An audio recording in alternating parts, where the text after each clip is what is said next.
আপনারা প্রায় প্রতিদিনই জানতে চান যে এই মুহূর্তে তো সবচেয়ে হট টপিক একটাই, যে দেশের লিগ হবে কি হবে না।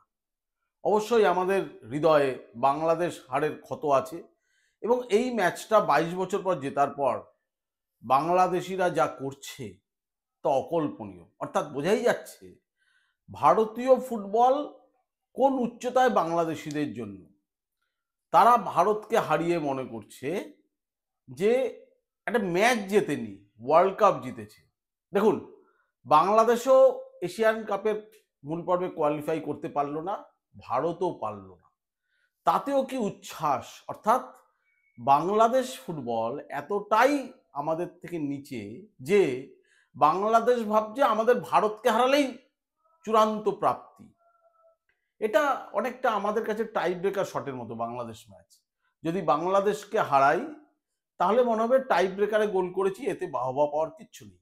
আর যদি সেই টাই ব্রেকার অর্থাৎ পেনাল্টি শটটা মিস করি, অর্থাৎ বাংলাদেশকে না হারাতে পারি বা হেরে যাই, তাহলে আমাদের সব শেষ। তাহলে উল্টো দিক থেকে বাংলাদেশের ক্ষেত্রে দেখুন যে একটা ভারতকে হারিয়েছে, ব্যাস ওদের সব প্রাপ্তি হয়ে গেছে। কিন্তু এটা তো আমাদের মানতেই হবে যে আমরা এখন বাংলাদেশের কাছেও হারছি। কেন হার, কি করা উচিত তা নিয়ে অবশ্যই একটা আমি ভিডিও করব, কিন্তু তার আগে দেশের ফুটবলের, আমাদের দেশের ফুটবলের কি হাল। আজকে সবকিছুই তো প্রভাব পড়ছে। ন্যাশনাল টিমের প্লেয়ারও এফেক্টেড, কোথায় খেলবে জানে না, আদৌ লিগ খেলা হবে কিনা জানে না। এই যে ফিরে এলো বাংলাদেশ থেকে ভারতীয় দল প্লেয়াররা, এবার এরা খেলবে কোথায়? ভারতে তো এখন খেলার জায়গায় নেই। আমাদের ফেডারেশন সেই ব্যবস্থা এখনো করতে পারেনি বা জানাতে পারেনি যে ফুটবলটা আদৌ আর এদেশে হবে কিনা। অর্থাৎ সারা বছর খেলবে না, তুমি শুধু ন্যাশনাল টিমের হয়ে খেলবে, এবার বাংলাদেশের কাছেও হারছো, কালকে নেপাল আর ভুটান বাকি আছে হারার জন্য। তো আমি সে কথাই বলছি যে সবাই জানতে চাইছে তাহলে লিগটা হবে কিনা, দেশের ১ নম্বর লিগ আইএসএল হবে কিনা। আমি আবার বলছি যে আপনারা আইএসএল নিয়ে বলছেন, আমি আই লিগ নিয়েও বলছি যে আই লিগটার কি খবর। আইএসএল তো বুঝলাম, আইএসএলটা যেভাবে হোক, যেহেতু মাথায় রিলায়েন্সের মতো একটা সংস্থা আছে, তারা এখনো ইন্টারেস্টেড এফএসডিএল, সো তারাও কিছু একটা ব্যবস্থা করবে, নিশ্চয়ই হবে। আজ না হোক কাল হবে, এবছর না হলে পরের বছর হবে। কিন্তু আই লিগটা বন্ধ কেন কেউ বলতে পারছে না। আই লিগের 1 বন্ধ, আই লিগের 2 বন্ধ, অর্থাৎ দেশে খেলাধুলোই বন্ধ। তো আমি আপনাদের সবাই যেহেতু জানতে চাইছেন দেশের লিগের কি অবস্থা, একটা গতকাল একটা বড়সড় আপডেট হয়েছে আইএসএল এর ব্যাপারে। এই যে আইএসএল এর টেন্ডার ডাকা হয়েছিল, তাতে কোনো সংস্থাই, কোনো কর্পোরেট সংস্থাই টেন্ডারে অংশগ্রহণ করার জন্য কোনো আগ্রহ প্রকাশ করেনি। তবে এফএসডিএল যে আগ্রহী তার জন্য প্রায় 200টি কোয়েশ্চেন তারা ওই টেন্ডারের যে শর্তগুলি দেখে করেছিল। তার মধ্যে আমি 3টে শর্তের কথা উল্লেখ করি, যে 3টে প্রচন্ড গুরুত্বপূর্ণ। এক, যে গভর্নিং কাউন্সিলে কোম্পানির তরফে থাকবে একজন প্রতিনিধি সেখানে, তাহলে আর ফেডারেশনের থাকবে 2জন প্রতিনিধি, যাদের কোনো অর্থ দেবে না, কিছু দেবে না, কিন্তু ডিসিশন মেকিং নেবে, প্লাস একজন ফেডারেশনের সিনিয়র অফিসিয়াল, অর্থাৎ সে প্রেসিডেন্ট হতে পারে, he can be secretary or vice president, যে ভেটো দেওয়ার, শেষ মুহূর্তে কোনো সিদ্ধান্তে ভেটো দেওয়ার অধিকার থাকবে। অর্থাৎ হয়ে গেল তাহলে 3 ভার্সেস 1। তাই এফএসডিএল জানিয়েছিল আমাদের পক্ষে করা সম্ভব না, আমরা করতে আগ্রহী, ওরা এখনো আগ্রহী, কিন্তু ক্ষমতা থাকবে ফেডারেশনের হাতে। ক্ষমতা মানে সিদ্ধান্ত নেওয়ার পুরো ক্ষমতা। আর অর্থ খরচ করবে বছরে এত কোটি টাকা, 200 কোটি টাকা বছরে এফএসডিএল, এটা ওদের পক্ষে সম্ভব না। এবার আপনি বলতেই পারেন যে এটা এফএসডিএল অন্যায় করছে, ফেডারেশন অন্যায় করছে, বা যা খুশি করছে, এফএসডিএল কেন দেবে না, এএফএফ তো চালাবে, সেটা আপনার মত। এবার এফএসডিএল নিয়ন্ত্রণ বাই রিলায়েন্স, এবার রিলায়েন্স তার ব্যবসা করবে কি করবে না সেটা তো তাদের মত, সেটা তো কর্পোরেট সংস্থার মতামত, তাদের আভ্যন্তরীণ সিদ্ধান্ত যে এই শর্তে তারা করবে কি করবে না।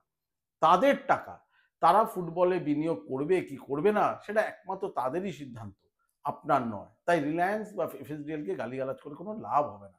তাহলে এত কর্পোরেট সংস্থা আছে, তারা এগিয়ে আসছে না কেন? তারা তো এগিয়ে আসতে পারে, যে দরকার নেই, এফএসডিএল করছে না, আমরা এই শর্তে রাজি। এই শর্তে তো কেউই আসছে না। আরো দুটো যেটা শর্ত ছিল, যেটাতে আপত্তি জানিয়েছিল এফএসডিএল, 200 কোশ্চেনের মধ্যে আরো দুটো মেইন ইম্পর্টেন্ট। এক হচ্ছে, আমি 37.5 কোটি টাকা প্রতি বছর দেবো, এর বাইরে দেশ থেকে 200 কোটি টাকা খরচ আছে আইএসএল করতে। এই 37.5 কোটি টাকা যে দেবো, এটা ফেডারেশন কোন খাতে খরচ করবে, এত টাকা কেন দেবে, এটা একটা। এবং 3 নম্বর অবশ্যই রেলিগেশন। তো দেখা গেল এই শর্তগুলো আরোপ করেছে এবং আলটিমেটলি এই শর্তগুলো কোনোটাই মেনে নেওয়ায়, অর্থাৎ বিট কমিটি, যেখানে এএফসির একজন আছেন প্রতিনিধি এএফসির তরফে, আমাদের ভারতীয় ফুটবল ফেডারেশনের রয়েছেন প্রেসিডেন্ট কল্যাণ চৌবে, এবং এদের মাথায় রয়েছেন সুপ্রিম কোর্ট যাকে নিয়োগ করেছিলেন অবসরপ্রাপ্ত বিচারপতি এল নাগেশ্বর রাও, তিনি ছিলেন। তো এই সব যখন দেখা গেল, তখন সিদ্ধান্ত হলো যে এল নাগেশ্বর রাও, বিচারপতি এল নাগেশ্বর রাও, তিনি সুপ্রিম কোর্টে একটা তার অবজারভেশন জমা দেবেন যে এই বিটটায় কেন এলো না, বা যারা আগ্রহ প্রকাশ করেছিল তাদের মূল আপত্তি কি।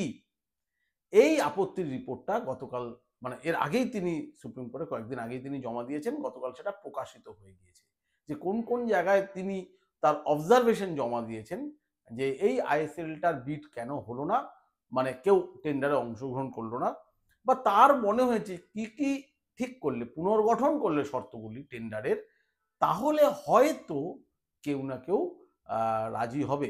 এবং আমি শর্তগুলি, মানে তিনি যে অবজারভেশন জমা দিয়েছেন সেটা দেখে আমার মনে হচ্ছে যে এইগুলো যদি সত্যিই ঠিকঠাক হয়ে যায়, তাহলে কিন্তু এফএসডিএল এর আপত্তির খুব একটা জায়গা থাকবে না। কিছু জায়গা অবশ্যই থাকবে তারপরেও, কিন্তু অনেকটাই যেন খুলে যাবে এফএসডিএল এর জন্য ওই আইএসএলটা করার জন্য। মূলত আমি তাহলে, এবং তারপর সিদ্ধান্ত, ইনি কিন্তু অবসরপ্রাপ্ত বিচারপতি এল নাগেশ্বর রাও তার মতামত জানিয়েছেন যে কেন টেন্ডারে সমস্ত কর্পোরেট সংস্থাগুলি এলো না, সেটা দেখার পর তার একটা অভিমত জানিয়ে তার রিপোর্ট দিয়েছেন। এটা কিন্তু সিদ্ধান্ত নয়, তার মনে হয়েছে, তার পর্যবেক্ষণ, সেটা তিনি জমা দিয়েছেন। এইবার সেই রিপোর্টের উপর ভিত্তি করে সুপ্রিম কোর্টের আজকেই একটা বৃহস্পতিবার শুনানি আছে, এবং সেই শুনানিতে দেখা যাক কি বলা যায়। সেটা যদি হয় আমি পরে জানাবো কি হলো। এবং যেটা হবে যে তার উপর ভিত্তি করে সুপ্রিম কোর্ট একটা রায় দেবে, সেই রায়টাই সবচেয়ে বেশি ইম্পর্টেন্ট, এবং সেদিকেই তাকিয়ে রয়েছে কিন্তু এফএসডিএল, যে সুপ্রিম কোর্ট এই ইস্যুতে কি রায় দিল।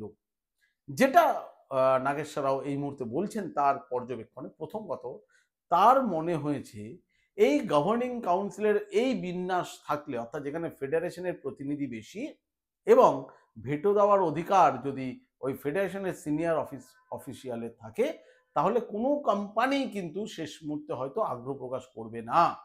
কারণ সিদ্ধান্ত নেবে ফেডারেশন, যে কোনো টুর্নামেন্ট কিভাবে হবে, কোথায় উদ্বোধন, কোথায় ফাইনাল, বা কিভাবে কোনো ম্যাচ নিয়ে কোনো সিদ্ধান্ত, বা কোনো কিছুতেই সিদ্ধান্ত তারা নেবে। আর অর্থ খরচ করবে কোনো কোম্পানি, কোনো বাণিজ্যিক সংস্থা। সেটাও মনে হচ্ছে যে এল নাগেশ্বর রাওয়ের, যে এখানে একটা সমস্যা দেখা দিতে পারে, এবং তিনি তার সমস্যার সমাধানও বলেছেন যে আমার মনে হয় যেটা একটা পুনর্গঠন করা উচিত, যে এই কমিটিটার, অর্থাৎ গভর্নিং কাউন্সিলের এই বিন্যাসটার হয়তো গভর্নিং কাউন্সিলই পরিচালনা করবে, কিন্তু সেই কমিটিতে কারা থাকবে, কত সংখ্যায় থাকবে, এই সংখ্যা তত্ত্বের একটা পুনর্গঠন করা উচিত। অর্থাৎ যদি ফেডারেশনে দুজন থাকে, তাহলে যে বাণিজ্যিক সংস্থাটি এই টেন্ডার নেবে বা নিতে চাইবে তারও সমান অধিকার থাকা উচিত। অর্থাৎ একতরফা সিদ্ধান্ত ফেডারেশনের কর্তারা নিয়ে নেবে আর অর্থ দেবে কোনো কর্পোরেট সংস্থা, এটি চলতে পারে না। সো তার মতামত, এল নাগেশ্বর রাও অবসরপ্রাপ্ত বিচারপতি, তিনি তার মতামত জানিয়েছেন যে আমার মনে হয় যে সেখানে পুনর্গঠন করা উচিত সংখ্যাতত্ত্বটা, এবং বাণিজ্য যারা বাণিজ্যিকরণ করবে যে সংস্থা, যে কর্পোরেট সংস্থা, তাদেরও সমান অধিকার থাকা উচিত। না হলে যে কোনো ইস্যুতে সিদ্ধান্তটা নিতে একটা সমস্যা হয়ে যাবে ওই কর্পোরেট সংস্থাটি। এটা হচ্ছে নাম্বার ওয়ান, খুব ইম্পর্টেন্ট। অর্থাৎ গভর্নিং কাউন্সিলের ব্যাপারটা, যেটা নিয়ে এফএসডিএল বারবার প্রশ্ন তুলেছিল যে আমাদের স্বাধীনতা চাই, আমরা স্বাধীনভাবে কাজ করতে চাই, সেখানটাতে কিন্তু মূল আলোকপাত করলেন অবসরপ্রাপ্ত বিচারপতি এল নাগেশ্বর রাও, যিনি এই কমিটির টেন্ডার কমিটির সুপারভাইজার ছিলেন, যার সুপারভিশনেই কিন্তু এই পুরোটা হয়েছে। তো তিনি বুঝতে পারলেন যে না, কর্পোরেট সংস্থাকে একটু স্বাধীনতা দিতেই হবে সিদ্ধান্তর ব্যাপারে। এবার সুপ্রিম কোর্ট ঠিক করবে।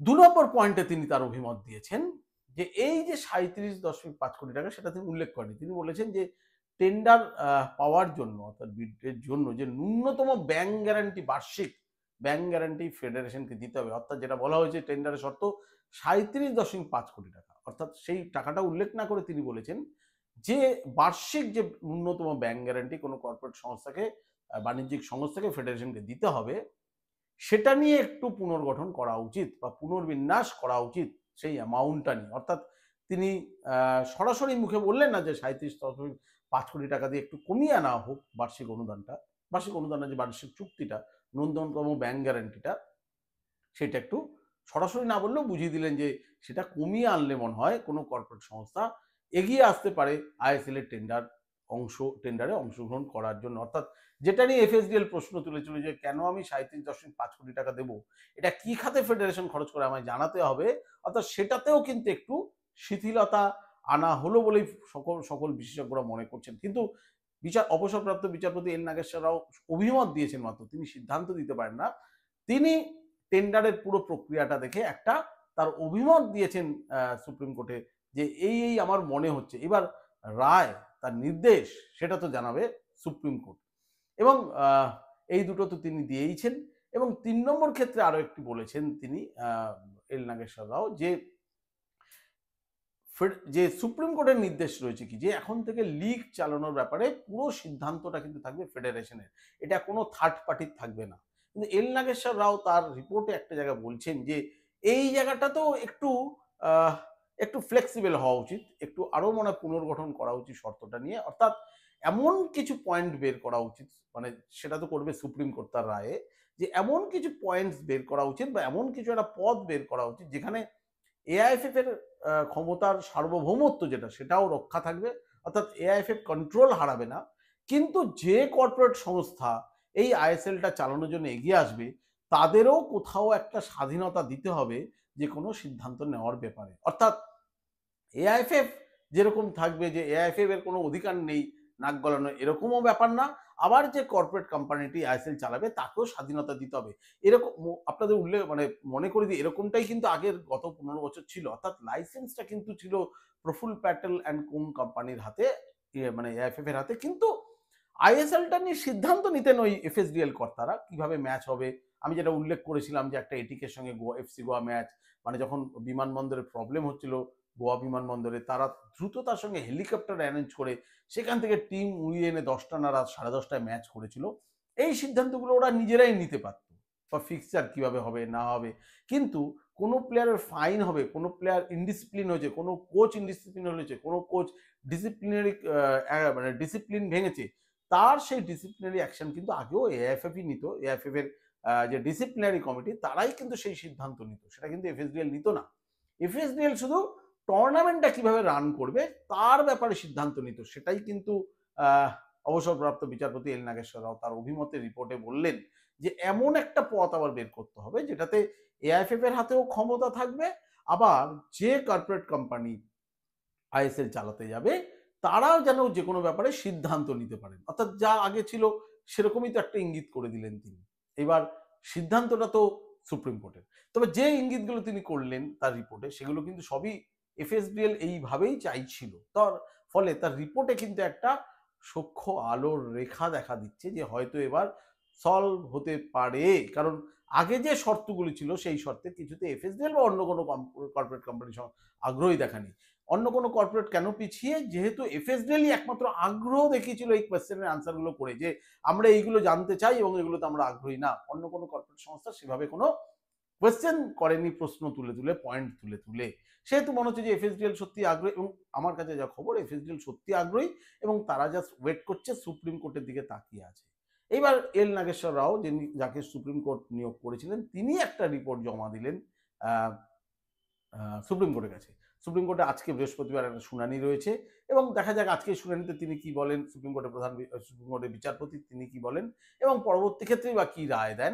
যদি এই রায়টা তার মনে হয় যে হ্যাঁ, নাগেশ্বর রাও যে রিপোর্টটি দিয়েছেন তার মধ্যে বাস্তবতা রয়েছে, তিনি সুপ্রিম কোর্ট যদি এই রিপোর্টের সঙ্গে সম্মতি প্রকাশ করে, তাহলে কিন্তু একটা আইএসএল এর একটা আবার ডোর ওপেন হতে পারে। কারণ এফএসডিএল এগুলিই চাইছিল, যদি এর মধ্যে রেলিগেশন প্রমোশন নিয়ে কিন্তু কোনো পয়েন্ট বলেননি নাগেশ্বর রাও। কারণ সুপ্রিম কোর্ট তার কনস্টিটিউশনে বলেছে যে, তার কনস্টিটিউশন না, ভারতীয় ফুটবল ফেডারেশনের যে কনস্টিটিউশন তিনি করে দিয়েছেন তাতে বলেছেন যে দেশের 1 নম্বর লিগের, দেশের সব লিগেরই রেলিগেশন প্রমোশন থাকবে। যেটাতে ক্লাবগুলির আপত্তি আছে, তারা একটা চিঠি দিয়েছে যে অন্তত 5 বছরের জন্য এটাকে একটু রদ রাখা হোক, বা এফএসডিএলও চাইছে যে শুরুতে কয়েকটা বছর আর সময় দেওয়া হোক রেলিগেশন প্রমোশন নিয়ে। সেটা নিয়ে কিন্তু নাগেশ্বর রাও কোনো অভিমত জানাননি তার রিপোর্টে সুপ্রিম কোর্টে। সুতরাং দেখার যে সুপ্রিম কোর্টে এই মুহূর্তে এই পুরো রিপোর্টটার উপর ভিত্তি করে কি রায় দেন, তার রায়ের উপরই তার রায়ের দিকেই তাকিয়ে আছে এফএসডিএল। তার রায় যদি এফএসডিএল এর যেগুলো ধরুন অভিমত প্রকাশ করেছেন নাগেশ্বর রাও, সেই অভিমতগুলো কিন্তু এফএসডিএল এর অভিমতের সাথে খুব বেশি ডিফারেন্সিয়েট নেই, খুব বেশি পার্থক্য নেই। সুপ্রিম কোর্ট এবার দেখার যে সুপ্রিম কোর্ট যদি এই অভিমতগুলোতে কোথাও একটা সম্মতি প্রকাশ করে, তাহলে তো এফএসডিএল এগিয়ে আসার অনেকটাই সম্ভাবনা রয়েছে আইএসএল করার জন্য, অনেকটা জট খুলতে পারে। বা সুপ্রিম কোর্ট যদি এবার নতুন কোনো শর্ত দেয়, বা কিভাবে এই শর্তগুলো দেবে, বা কিভাবে তিনি রায় দেবেন, এটা তো কেউ সম্ভব না বলা। সুপ্রিম কোর্ট কি করবেন? তো আমরা এখন সবাই এফএসডিএল যিনি তাকিয়ে আছে, আমরা তাকিয়ে আছি, ভারতীয় ফুটবল মহল তাকিয়ে আছে, প্লেয়াররা তাকিয়ে আছে সুপ্রিম কোর্টের দিকে। তিনি যেরকমভাবে সিদ্ধান্ত জানাবেন সুপ্রিম কোর্টের বিচারপতি, অর্থাৎ সুপ্রিম কোর্ট যা জানাবেন সেইভাবেই পরিচালিত হবে ভারতীয় ফুটবল আগামী দিনে। আশা করা যায় যে ক্রমেই যেদিকে যাচ্ছে আস্তে আস্তে করে একটা আলোর রেখা কিন্তু অন্ধকার গহ্বরের শেষে, অন্ধকার একটা টানেলে, দীর্ঘ অন্ধকার টানেলের শেষে একটা করে আলোর রেখা দেখা যাচ্ছে। হয়তো দেশের লিগ চালু হওয়ার একটা পথ বেরোবে, দেরিতে হয়তো একটু হবে, দেরি হলেও কবে দিয়ে শুরু হতে পারে, যদি সলভ হয় কিভাবে হবে, নিশ্চয়ই আমি আপনাদের ঠিক সময় জানাবো। যতটুকু আপডেট আমি ততটুকুই জানাচ্ছি। এবং হ্যাঁ, বাংলাদেশের হারটা কিন্তু ভুলতে পারছি না। নমস্কার, ভালো থাকবেন।